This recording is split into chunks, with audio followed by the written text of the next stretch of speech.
हो गया क्या? Hello friends, math master competitive exam में आप सभी का स्वागत है मेरे दोस्त। मैं आपके सामने एक क्वेश्चन लेके आया हूं जो बीपीएससी एईडीओ 2026 में पूछा गया है मेरे दोस्त, जो हाल फिलहाल एग्जाम पड़ा है। ठीक है, ये देखते हैं क्या कह रहा है। यदि n बराबर 3 के पावर 10 प्लस 3 के पावर 11 प्लस 3 के पावर 12 प्लस 3 के पावर 13 है तो n के कितने धनात्मक गुणनखंड होंगे?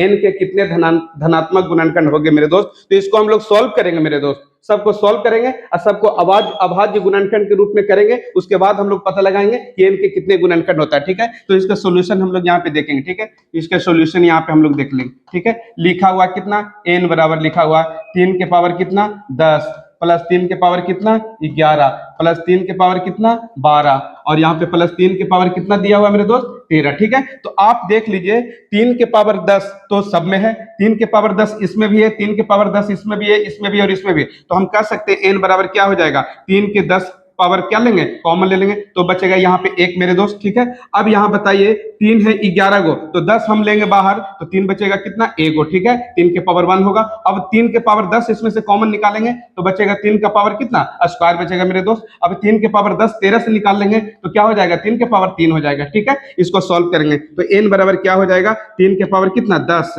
और ये हो गया कितना 1 और प्लस 3 के पावर 1 का मतलब मेरे दोस्त कितना 3 और प्लस 3 का स्क्वायर का मतलब कितना 9 और प्लस 3 का क्यूब का मतलब कितना हो जाएगा 27। ठीक है मेरे दोस्त, यहाँ पे n बराबर कितना हो जाएगा 3 के पावर कितना 10 और इसको क्या करेंगे हम लोग जोड़ लेते हैं। ठीक है, 27 और 3 कितना 30 और 30 और 9 1 10 तो 30 और ये कितना 40। ठीक है, 40 हो गया। अब इसको अभाज्य गुणनखंड के रूप में हम लोग करते हैं तो n बराबर क्या हो जाएगा 3 के पावर 10 तो है और ये 40 को क्या लिखेंगे मेरे दोस्त 8 पचे कितना 40, ये इंटू में है 8 पचे कितना 40 और 8 को लिखेंगे कितना 2 के पावर 3 और गुने कितना 5। ठीक है, अब कुछ नहीं तो पावर कितना 1। अब ये सब हो गया कितना अभाज्य गुणनखंड के रूप में सब हो गया मेरे दोस्त। ठीक है, ये 10 है, अभाज्य गुणनखंड के रूप में हो गया 10 है और उसके बाद कह रहा है कि अब हो रहा है कितने धनात्मक गुणनखंड होंगे तो गुणनखंडों की संख्या गुणनखंडों की संख्या गुणनखंडों की संख्या गुणनखंडों की संख्या निकालना है मेरे दोस्त। गुणनखंडों की संख्या आप जानते हैं अभाज्य गुणनखंड के रूप में हो जाने के बाद यहाँ पावर कितना है 10